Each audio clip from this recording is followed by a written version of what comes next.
Good afternoon, everyone, and welcome to this panel discussion. It is a very hot topic. It is unmasking cyber threats of generative AI.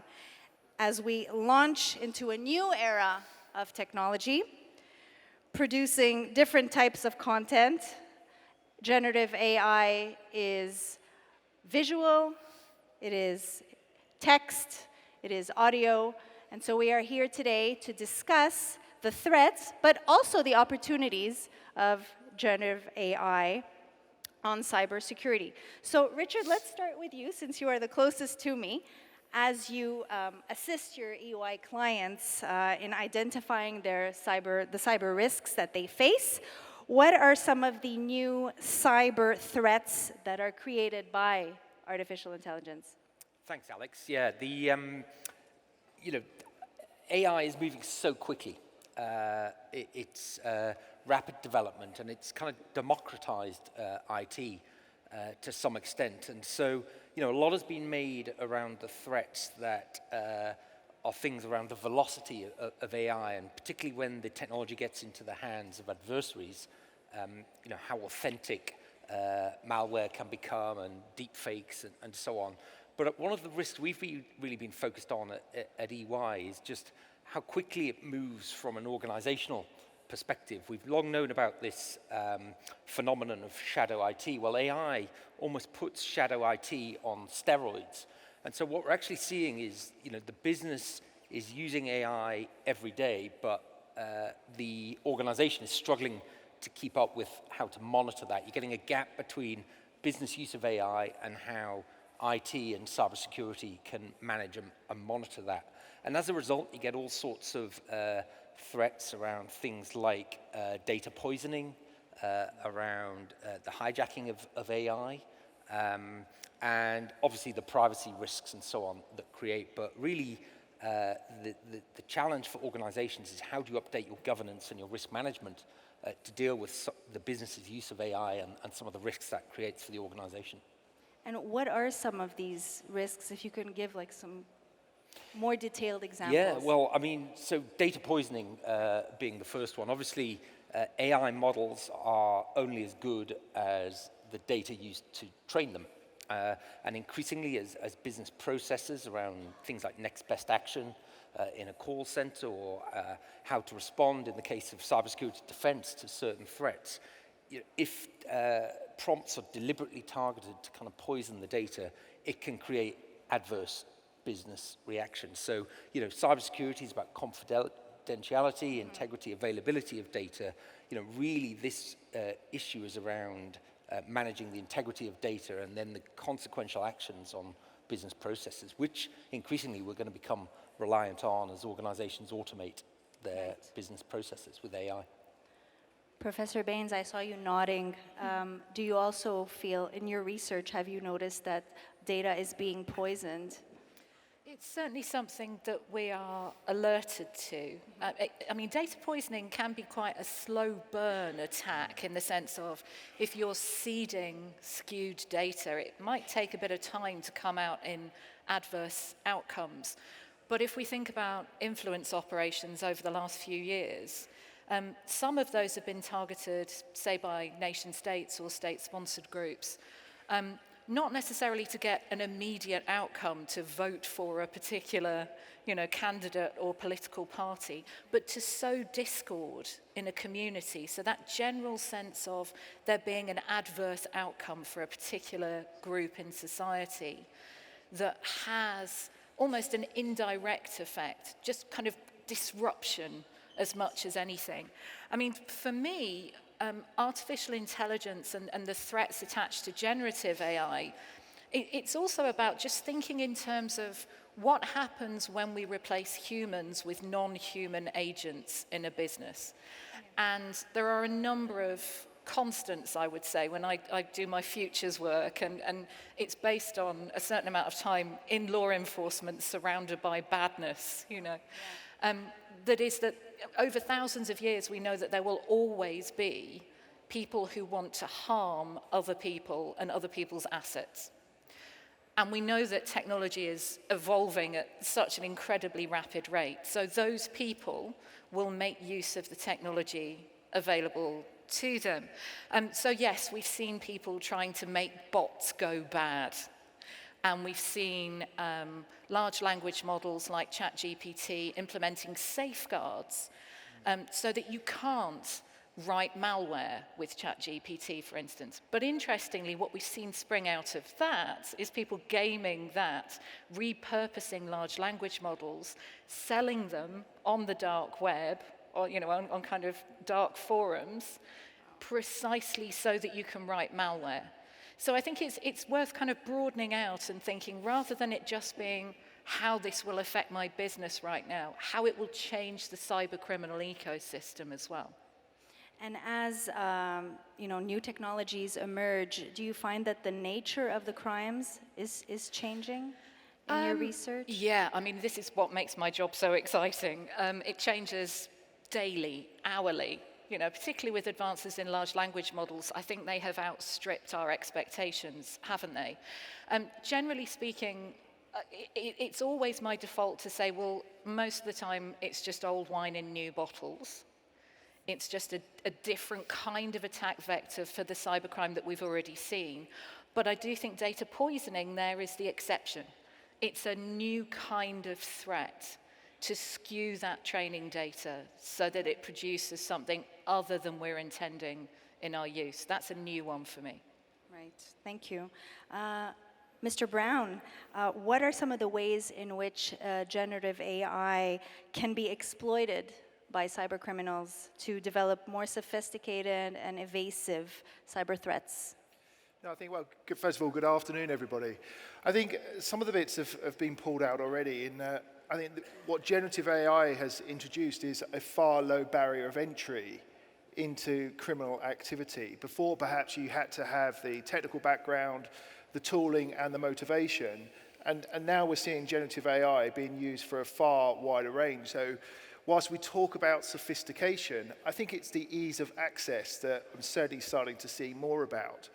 I think we also talk about what's emerging, what is hidden. There's something that is directly in front of all of us, and that's a first mover advantage. Now, in a commercial world, if you're looking to launch a new product, you're always trying to get the edge of your competitor.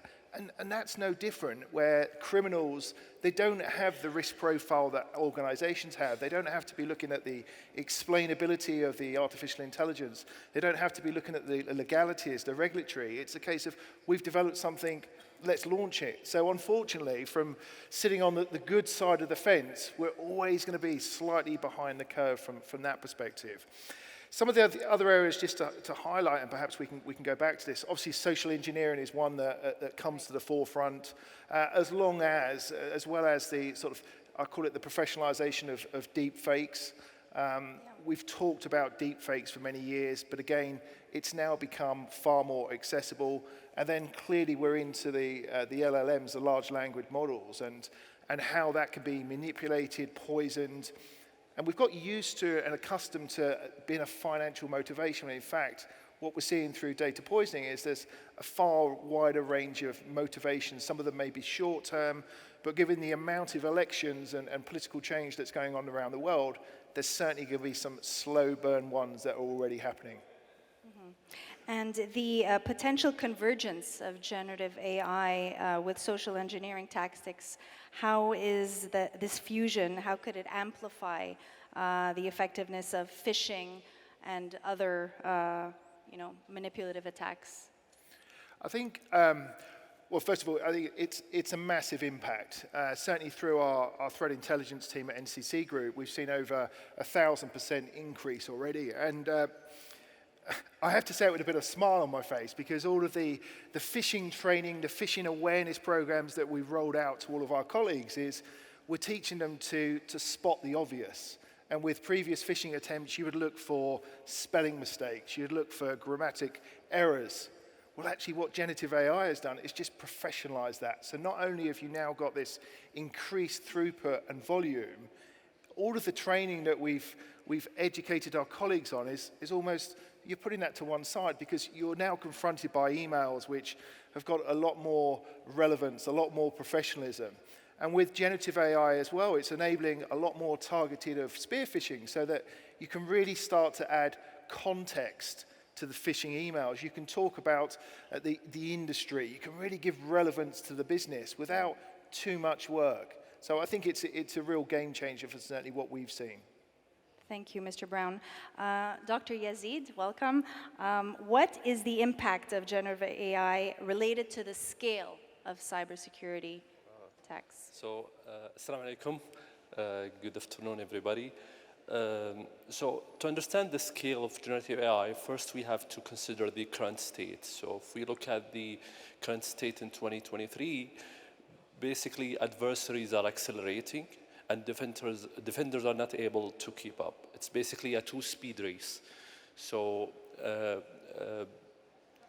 to add to that, basically a research study shows that 94% of companies have experienced a cyber attack in one way or the other.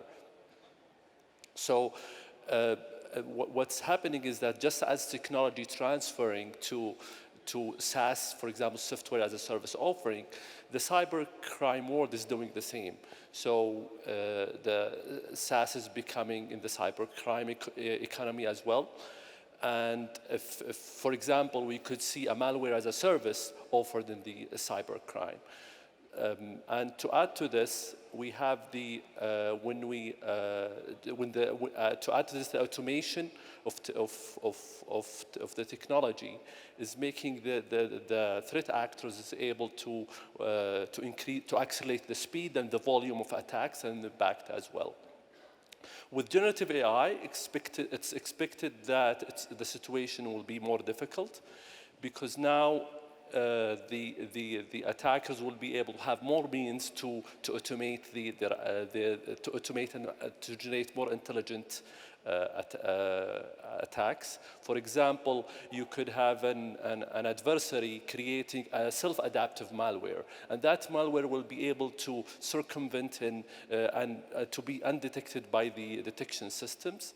As well as another threat of the generative AI is the assembly of knowledge. So basically with generative AI, you could assemble knowledge that can be utilized for physical attacks.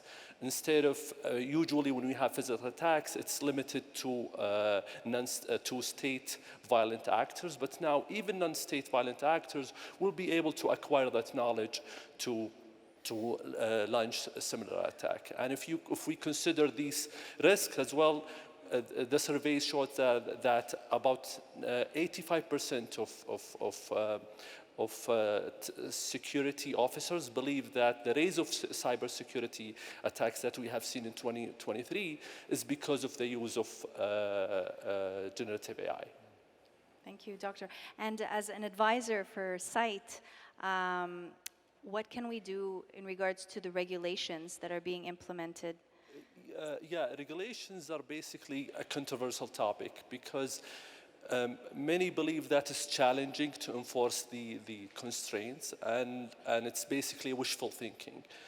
But if we see the initiatives, there is the initiatives by the UN nation. It's forming a high-level advisory body for AI. Similarly, we have seen the recent US executive order about the safe and secure and trustworthy use and development of AI.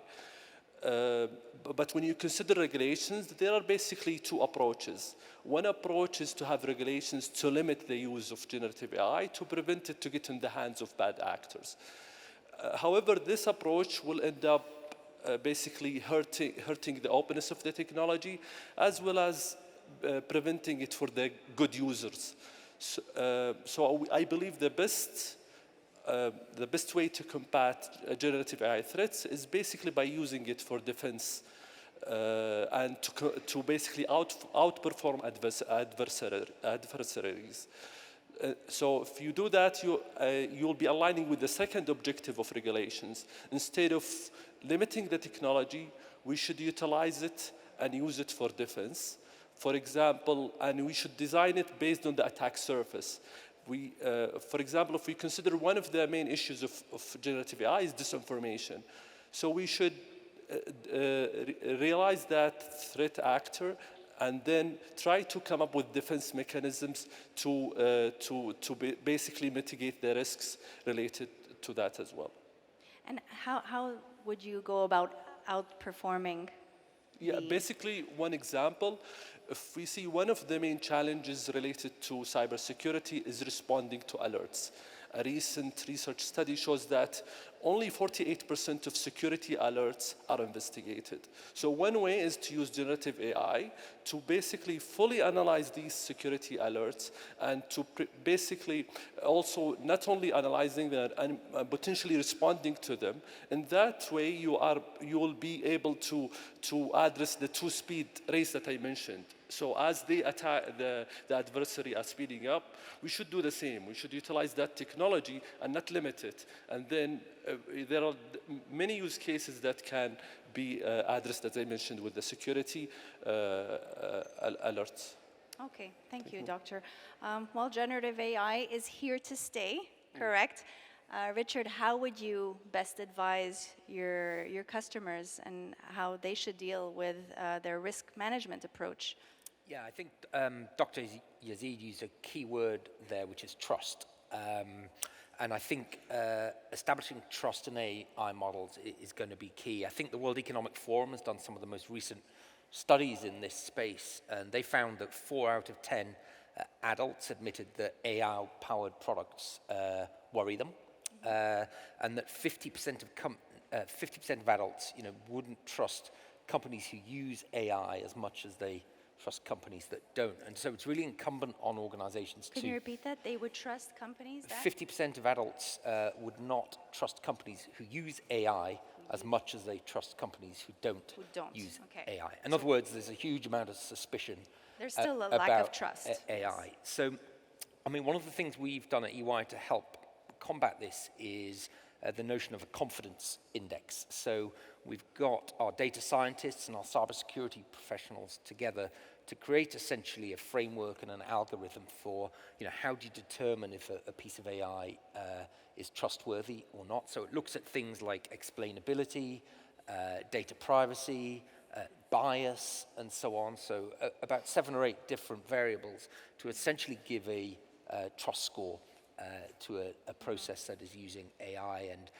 And if you look at some of the proposed regulation, like the European Union AI Act, that seems to be the way that regulation is going to go as well. It's going to be a risk-based approach based on some profiling of AI that determines how much testing you need to do and how much disclosure you need to do. So I think providing some metric that helps create this trust, I think will be really key for organizations. And then secondly, they'll need to update their risk management processes because it's a case of the business who's using AI for business purposes, organizational responsibility, audit and so on, and then the operational functions that are actually using the AI and maintaining the models coming together to manage this. It's a bit like the issue we had where privacy, data governance, and cybersecurity, had to come together to manage data.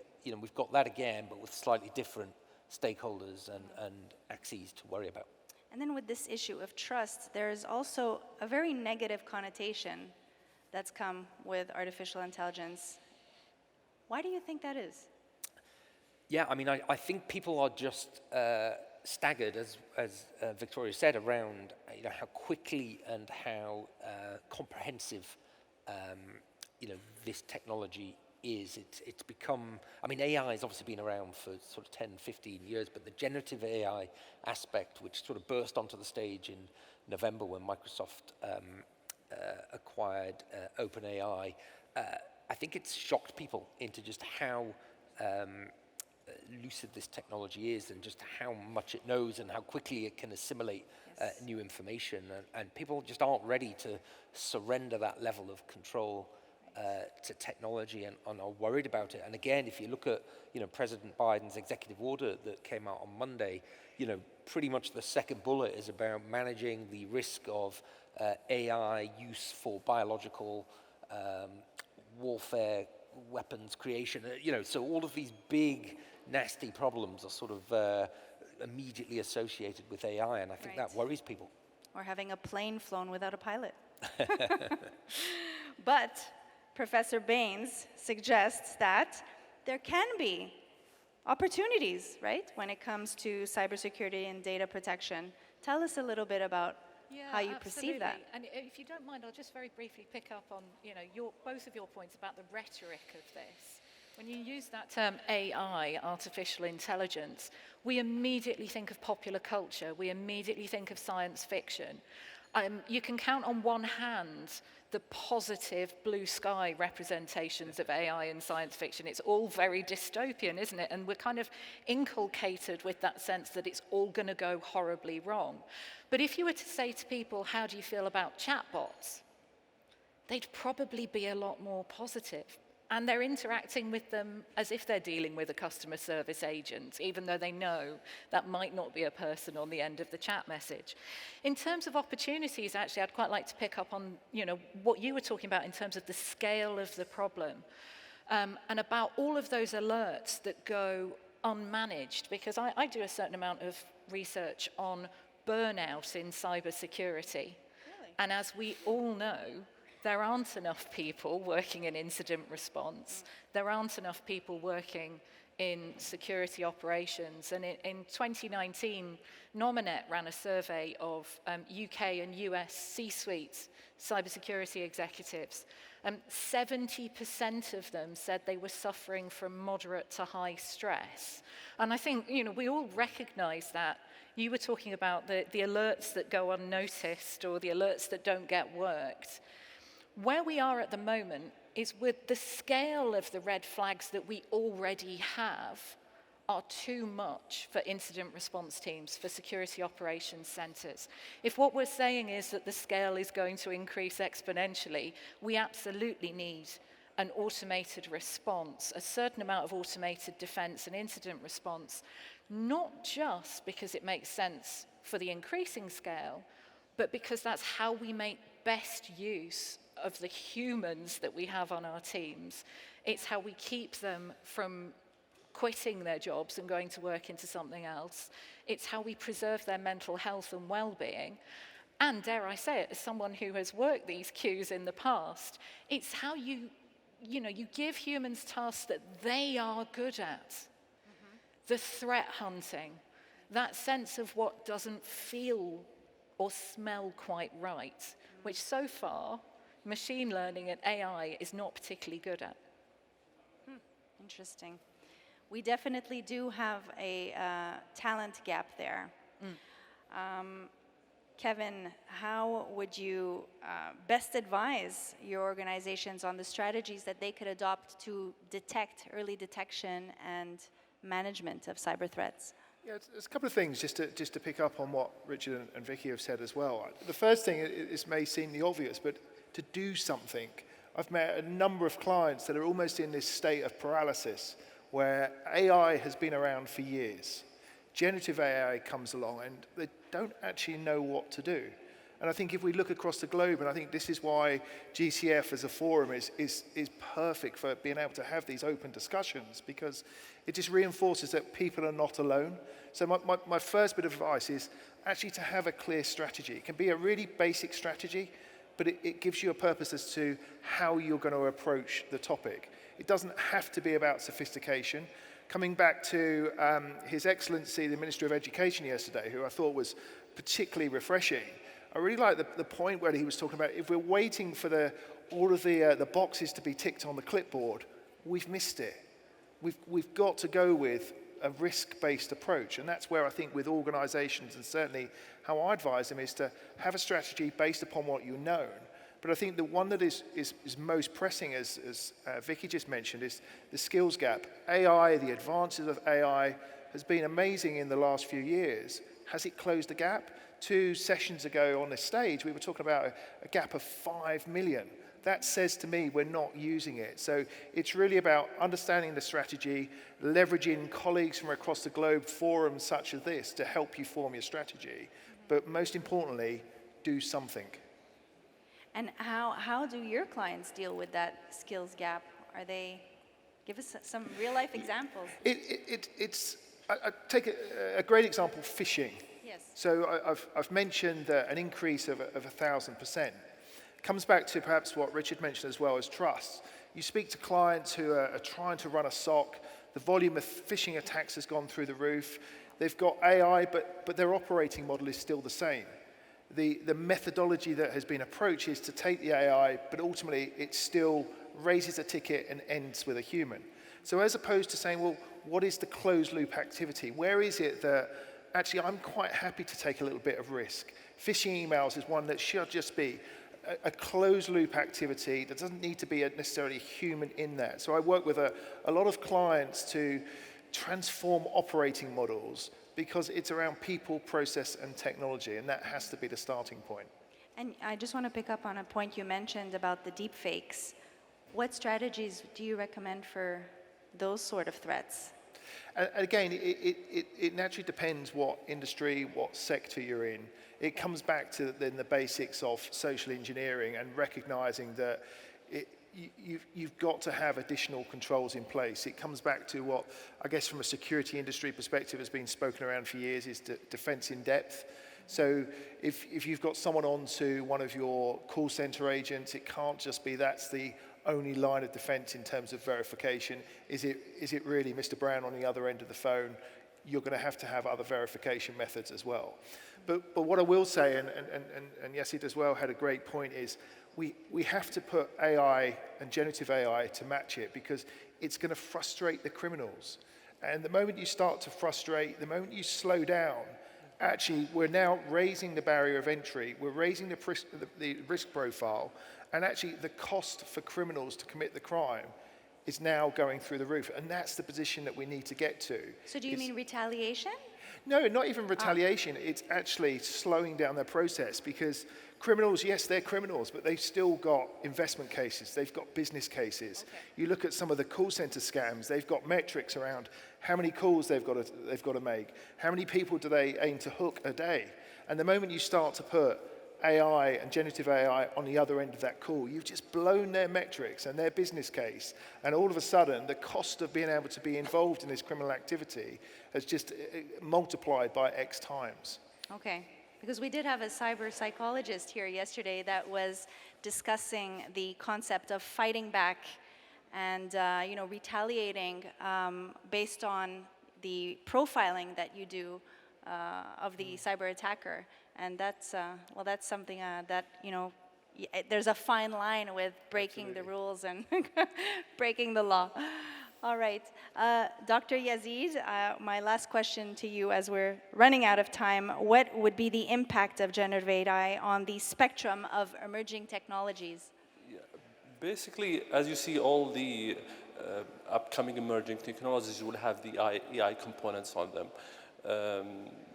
So what does that mean? That all the fundamental threats that are coming from AI will be present in these emerging technologies. So we need to have the urge to address them at least, or at least evaluate the, as I mentioned, the attack surface of the generative AI, and try to address them fundamentally so that when the emerging techs coming up, when it's related to generative AI, we at least have, we are not starting from zero, we have at least an edge there. And for example, one of the initiatives that is coming up is the explainable AI. And that's very crucial because we need to, one of ways of addressing the concerns is exactly knowing how basically the model operates, to explain the outcomes that are coming. Unfortunately, we're not there yet. So basically, that's why when you have a model, you have these hallucinations coming up, because it's basically a black box. So explainable AI should help to hopefully address these concerns as well. And just to add one point regarding the deepfakes, as my colleague has mentioned, we have seen that recently most of the generative AI companies have voluntarily proposed to put watermarking on their basically outputs. So you'll be able to know whether it's coming from the model or not. I don't believe this will be sufficient. I believe what's more important, and it's back to the defense point that I mentioned, that authorities should have their own watermarking. And that will give the ability to know exactly that this is coming from a reliable source. Otherwise, it's basically a misinformation or something that is basically deepfake. Right. Well, thank you very much, panelists, for being with us today. It's definitely something that's not going to be going away anytime soon, but I do see a lot of benefits to generative AI, as well as the downfalls. Ladies and gentlemen, please put your hands together for this Emerging Shadows panel on generative AI. Thank you.